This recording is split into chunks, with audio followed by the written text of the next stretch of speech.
Europe ভিসার ক্ষেত্রে আসলে কোন দেশে কত টাকা খরচ হয়?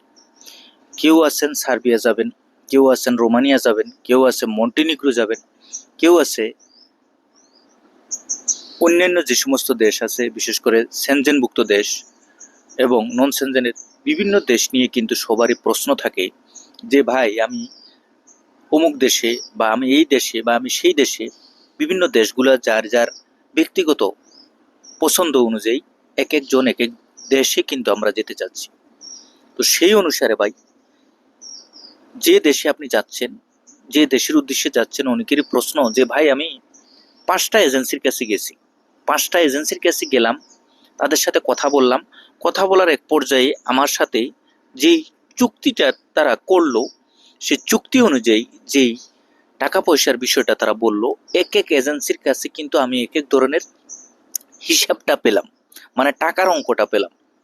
আসলে আপনি ইউরোপের যাত্রায় বা ইউরোপ দেশে যাওয়ার ক্ষেত্রে আপনি টাকা ছাড়া তো আর যেতে পারবেন না।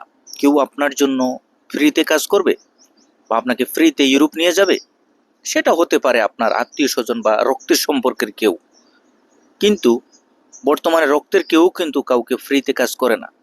তো মূল বিষয় হচ্ছে আপনি যেখানে যান ইউরোপের দেশের জন্য, সেখানে কিন্তু আপনার টাকার প্রয়োজন।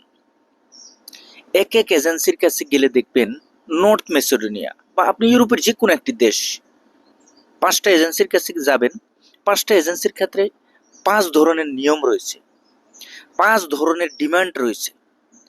এই ভিসার ক্ষেত্রে তারা যে ডিমান্ডগুলো আমাদের কাছ থেকে নিয়ে নেয়, এটা কিন্তু কোনো ফিক্স করা রেট নেই।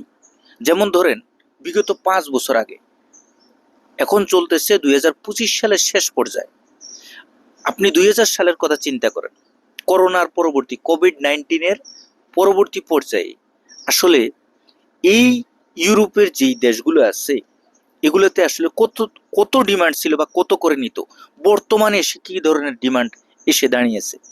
সুতরাং প্রত্যেকটা জিনিস কিন্তু দাম বাড়তেছে।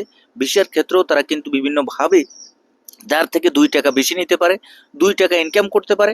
মূলত যার 10টা ভিসা হয়েছে, সেই দেশের জন্য 10টা ভিসা প্রথম পর্যায়ে যেই ডিমান্ড নেয়, পরবর্তী পর্যায়ে যদি আরো ভিসার কাজ পরিচালনা করে, সেক্ষেত্রে আরো ডিমান্ড বেশি বাড়িয়ে দেয়।